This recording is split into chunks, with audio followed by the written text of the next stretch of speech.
If you missed my videos from yesterday, watch those to be fully caught up. Hello, my fam. It is Perez, the queen of all media, the original influencer, and your number one source for everything. It ends with us saga. As we've been following, Justin Baldoni's former publicist, Stephanie Jones, who has quite the reputation, has sued him. She was actually the first person to file a lawsuit back in the beginning part of December. Well, yesterday, Team Baldoni, including his current publicist, Jen Abel, who used to work for Stephanie Jones at Jonesworks, filed a response and counterclaims to Jones's lawsuit. Brian Friedman, the lawyer representing Baldoni and the Wayfarer parties, including Abel, made some startling new allegations in this response and counterclaims. Perhaps most damning is the accusation that Stephanie Jones spied on Jen Abel for 5 months after firing her. Jen Abel didn't know that her text messages and emails were linked to an iCloud, and she was under the assumption that her old phone would no longer have access to all of that when she changed her phone number. Stephanie Jones retained Jen Abel's old phone and laptop and access to all of her sensitive information for 5 months, until in January, Jen Abel changed her password for an unrelated reason. Well, today, the lawyers for Stephanie Jones are responding to the new allegations and the filed complaint response and counterclaims. And they are saying, blah, blah, blah, blah, blah. Also, this zit on my nose is driving me crazy. Oh my God. Did I just make it go away? No, it's gonna be huge by tomorrow. Oh my God. Whatever. OCD. Lawyers for Stephanie Jones say this case, the one where she is suing him and Jen Abel and all the parties, this case will be decided on the mountain of evidence that demonstrates Wayfarer Studios and Miss Abel deliberately breached their contracts with Jonesworks, which the defendants have conspicuously failed to rebut. That's not true, and I'm not even a lawyer. Just based on Stephanie Jones leaking text messages to the Lively parties back in August, 2 months before the sham subpoena, that is enough. That is grounds for termination. But Stephanie Jones claims that she's owed hundreds of thousands of dollars. But here's the wildest part, and I'll get back to Stephanie Jones's lawyer's statement. Stephanie Jones is owed hundreds of thousands of dollars. She's already spent more than that in legal bills. The former publicist of Baldoni's attorneys say, quote, the defendants, plural, weak attempt to assemble their own case against Miss Jones amounts to nothing more than a few debunked conspiracy theories and media gimmicks that have no basis in fact or evidence. What conspiracy theories? Tell us. Tell us! The statement continues, the undisputable fact remains. The defendants have yet to provide any substantive defense to Miss Jones's case. Everything else is just distraction and noise.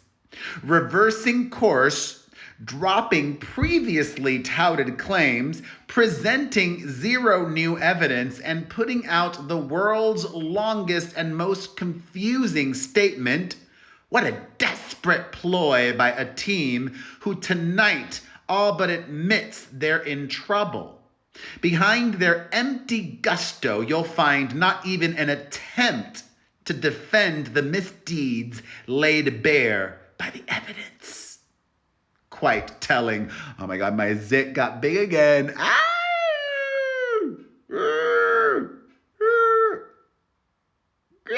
Whatever. I say whatever, but I'm hyper focused on it.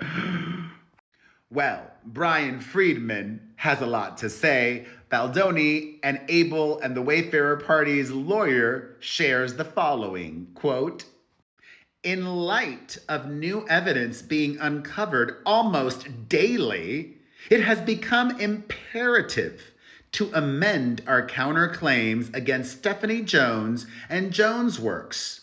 We are not surprised at all that Miss Jones would instruct her legal team to go on record and mischaracterize the circumstances surrounding the sham subpoena and Van Zandt lawsuit, so impressively uncovered by the passionate group of online sleuths.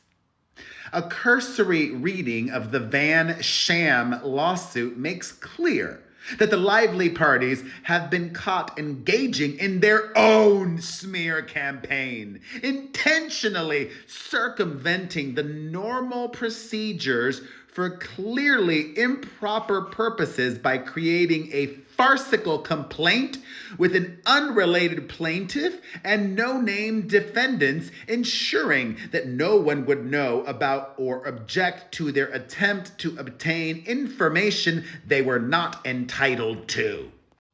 To suggest, as Van Zandt, parentheses, Lively, and Reynolds do in their secret complaint, that they are unaware of the identities of their own employees and contractual counterparties is a complete joke. We are just scratching the surface to a much broader and more insidious scheme. To be clear, Jones and Jones Works are equally implicated in this misconduct. We reiterate once again that there is not and has never been a smear campaign except for the ones being waged by the lively parties and Miss Jones in collaboration with the New York Times. We will continue to fight to expose and hold accountable the wrongdoers and uncover the truth. In that statement, Brian Friedman refers to an interview that Stephanie Jones's lawyers gave to Extra earlier this week, where amongst things they said, quote, "Let me just say, the process, the Van Zandt lawsuit for the subpoenas, the process that was used was fully appropriate to use. The Doe lawsuit is a common lawsuit. It is absolutely not an end around. It's a common practice that if somebody is defamed, if somebody is smeared, if something happens and they don't know who did it, they can file a lawsuit. You want to find the person who has that website out there? You can file a Doe lawsuit where there is a plaintiff against Does to find that out." And wrapping up our It Ends With Us saga coverage for now, a new article from People magazine reads, quote, "How Blake Lively and hurt Taylor Swift were able to recover friendship amidst Justin Baldoni lawsuit. Exclusive source." Remember, the shampoo company owner called Taylor her dragon and blah, blah, blah, blah, blah. A source tells People Taylor was really hurt by this situation, so she's relieved they were able to recover from this and put it all behind them because it wasn't something she took lightly. A separate source says Blake knew she and Taylor would come back from this at some point and that their friendship wasn't done for good. And that's it. That's the entire article. Those 2 sentences. So, my fam, thoughts on everything? Let's discuss in the comments section.